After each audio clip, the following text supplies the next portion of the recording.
이제 비판적 합리주의라고 하는 거를 이제 간단히 설명을 드려야 할 터인데요.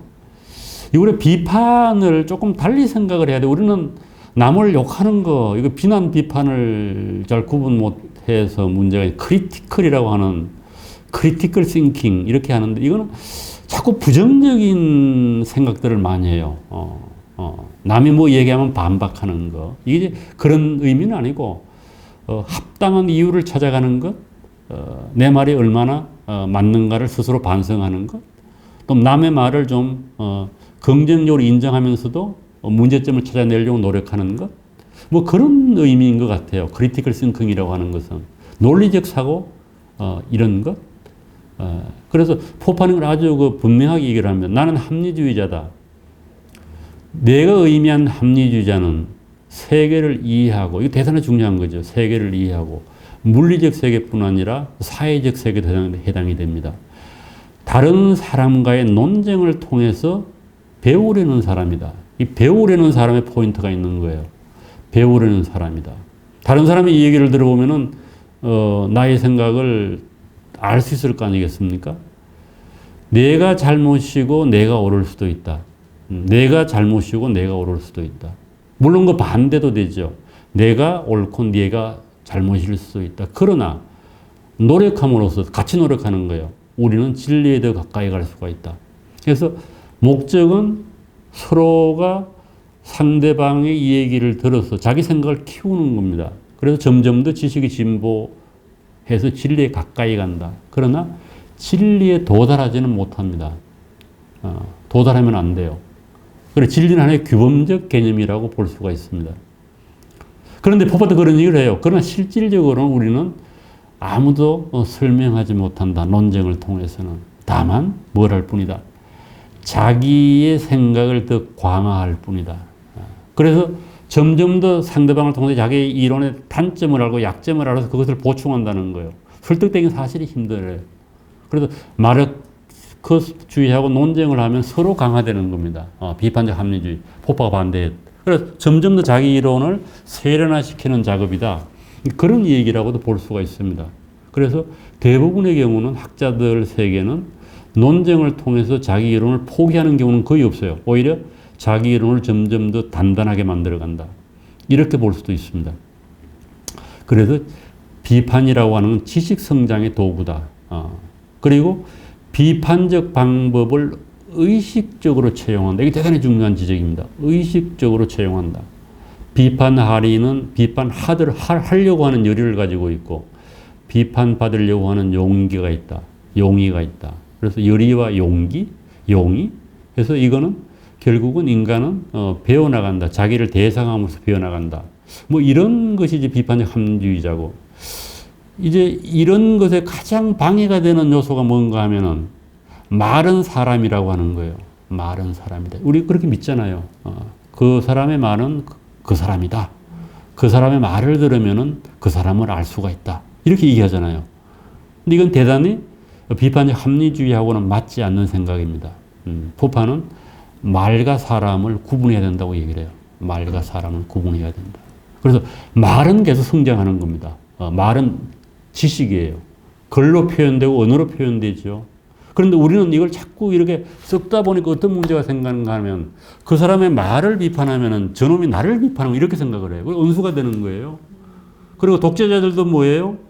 누가 뭐라고 그러잖아요. 그러면 뭐야? 그 사람의 말을 비판하면 될 거 아니에요. 방어를 하는. 근데 그 사람을 죽여버려요. 분석인류하잖아요. 이 지적으로 성장할 수 없는 사회입니다. 기본적으로는.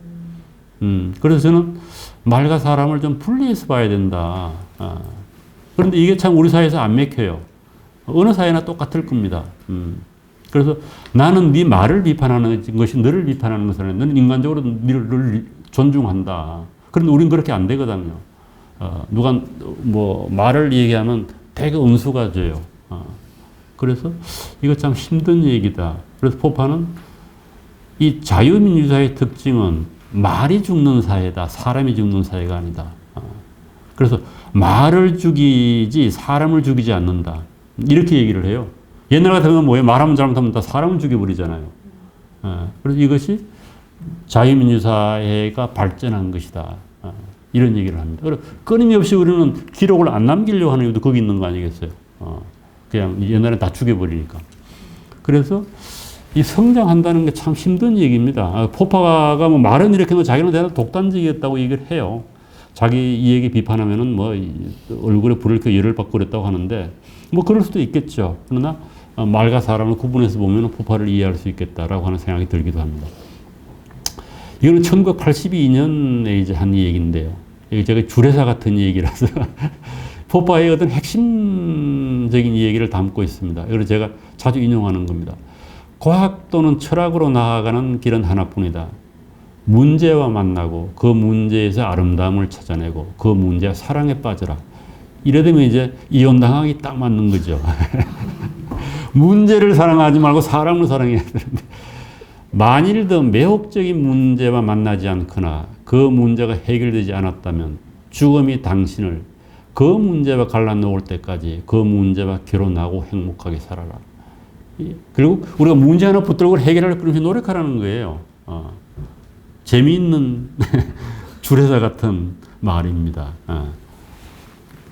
죽음이 당신을 문제와 갈라놓을 때까지 그 문제와 결혼하고 행복하게 살아라. 이게 철학의 기본적인 태도가 아닌가 하는. 뭐 다 우리가 그런 거죠. 뭐 실질적으로 우리가 어떻게 보면 다 문제하고 싸우는 거 아니겠어요? 이게 빵 문제를 해결하는 것, 가족들끼리 갈등, 이게 다 문제예요. 그래서 그것을 좀 더 현명하고 좋은 방향으로 풀려고 하는 노력을 해라. 그게 바로 철학자의 태도다. 뭐 이런 것이 아닌가 하는 일상적인 철학은 그런 거라는 겁니다. 좀 더 지혜롭고 문제 해결하고 뭐 이제 이런 얘기를 하고 있습니다. 그러니까 포파의 어떤 가장 기본적인 태도가 담겨져 있는 겁니다. 이성적이고 비판적인 토는 우리는 우리의 가설을 비판할 수 있으며 여기서 가설이라고 하나 아까 우리가 문제 얘기했죠. 그 문제에 대한 해결책이 가설이에요. 가설을 세우고 그걸 비판하는 겁니다. 그런 악성의 가설을 만들어내거나 대변하는 사람들은 뭐 나쁜 놈들도 많잖아요. 이상한 가설을 세우고 생명을 끊지 않고도 그 가설이 허위라는 것을 밝혀 그 가설을 제거할 수가 있다. 그것이야말로 비판적 방법의 성과다. 비판적인 방법은 가설을 잘못된 것으로 인식하고 단죄하면서도 그 가설의 창안자가 잘못되었다고 몰지 않는다. 이 정책에서 대단히 중요한 거예요. 정책을 비판하면 되는 거예요. 정책을 비판하지 않고 정치인을 비판하면 곤란해지죠. 그래서 저는 정책에 대해서는 책임을 물으면 안 됩니다. 이거는.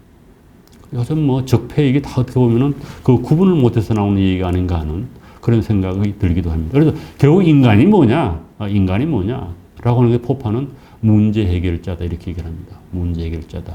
그래서 우리가 어떤 문제를 만나면은 그 문제를 해결하기 위해서 텐터티브 솔루션이라고 그래요. 잠정적으로 가설을 쭉 세웠다. 그래서 여기서 이제 어떻게 보면 하나가 살아남으면은 오류가 제거되고 또 새로운 문제가 나와서 이게 끊임없이 그냥 반복되는 거예요.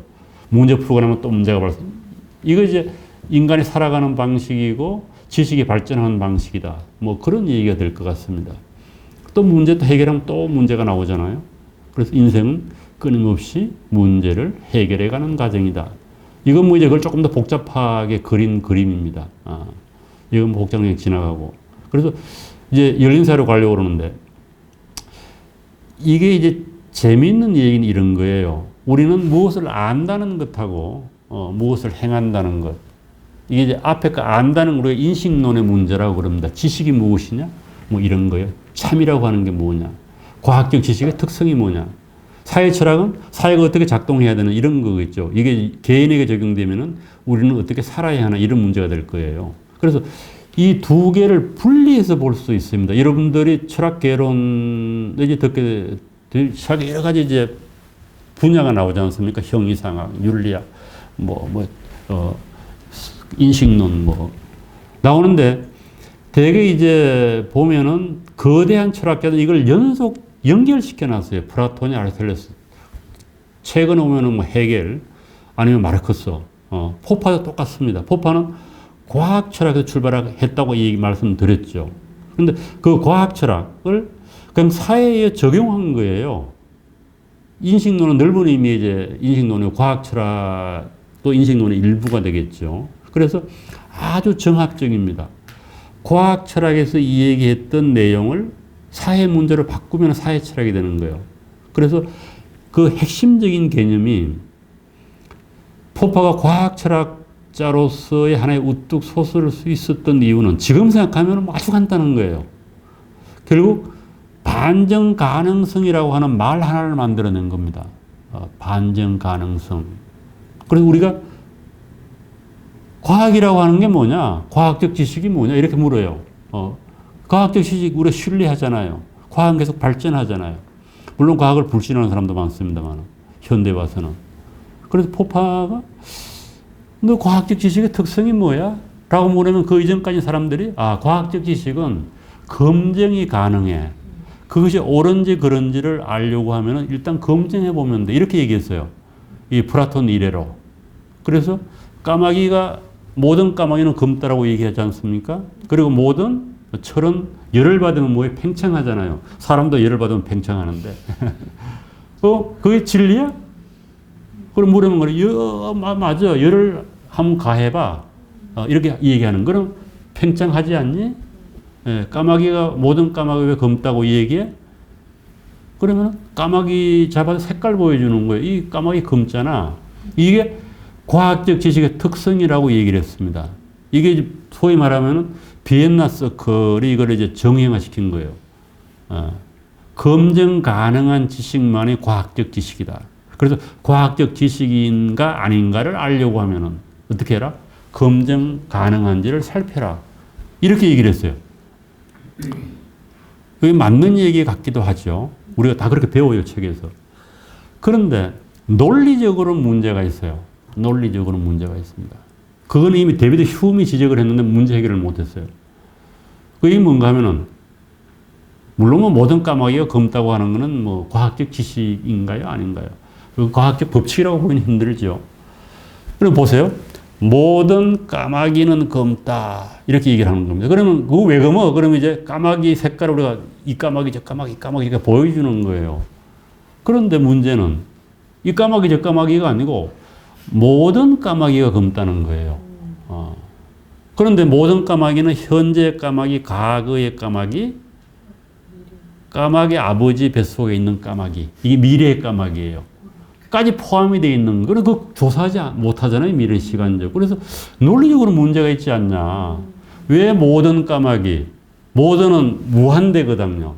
그런데 현실적으로 우리가 관찰한 거는 유한대예요. 그럼 여러분들 분모죠? 아래 오는 게 뭐 맞아요? 분모가 무한대고 분자는 유한대예요. 그럼 그걸 나누면은 결국 뭐로 수렴을 해요? 0으로 수렴을 해요. 그러니까 그거 아무것도 아니지 않느냐. 과학 지식이 0%의 지식이 이렇게 논리적 문제가 있어요. 그거 분명히 있죠. 우리는 그럼에도 불구하고 많이 써요. 많이 써요. 그건 이제 기납적 사고를 하니까. 그래서 그걸 살짝 바꾼 게 이제 확정 가능성이에요. 그럼 그건 아니고 100% 검다고 할 수는 없지만은 99% 정도는 확률로 바꾼 겁니다. 이건 아직도 살아남았어요. 그래서 확률로 바꿔서 그럴 가능성이 높다. 이렇게 얘기하는 거예요. 요즘 그래서 확률을 바꿔서 다 뭐야? 비올 확률을 얼마다 이렇게 얘기하잖아요. 이게 확률론이에요. 그래서 이걸 이제 컨퍼메이션이라고 해서 이건 많이 지금까지 통용되고 실제로도 인정을 받고 있습니다. 이건 포파는 거 아닌 것 같다. 확률하고 검증이 뭐가 틀리냐. 그래서 포파는 결정적으로 과학의 특성은 검증 가능성이 있기 때문도 아니고 확정 가능성이 있기 때문도 아니고 반증 가능성이 있기 때문이다. 폴시파이어빌리티예요. 이거 참 이해시키기가 힘들어요. 그건 무슨 말이에요? 반증 가능성이 있다. 이 말은 뭔가 하면요. 반증 가능하지만은 반증되면 안 돼요. 반증이 돼버리면 그거는 진리가 아닌 게 돼버리는 거예요. 그러니까 이렇게 얘기할 수 있는 거예요. 모든 까마귀는 검다. 모든 금속에 열을 가하면 팽창한다라고 하는 말은 반증 가능하죠. 왜? 논리적으로 보면은 검지 않은 까마귀가 나오면 반증되는 거예요. 반대 사례가 나오면은 열을 가해도 팽창하지 않은 금속이 있으면은 그거는 모든 금속은 열을 받으면 팽창한다고 하는 명제는 반증이 돼요. 그러니까 지금 우리가 과학적 지식으로 받아들이는 것은 거짓으로 밝혀질 수 있지만 경험적으로 아직 밝혀지지 않은 지식이에요. 그러니까 이건 절대적인 게 아니죠. 미래의 어느 쯤에서 그것이 반증된 걸 버리는 거예요. 과학 지식이 아닌 거예요. 그래서 이거를 하나 딱 만들어낸 겁니다. 그래서 반증 가능성이 과학적 지식의 징표가 된 겁니다. 이게 반증 가능성의 포파의 그 유명한 falsify ability라고 하는 하나의 철학적 용어를 만들어낸 거. 이게 포파의 과학설의 가장 큰 업적입니다. 반증 가능성. 이거 우리나라는 좀 반증이 좀 이상하게 쓰는데 반대 사례가 나타날 가능성이에요. 그래서 이것도 물론 이제 논리적이라든지 뭐 과학 철학에서 말이 많습니다만 일단은 반증 가능성이 과학적 지식의 특성이다.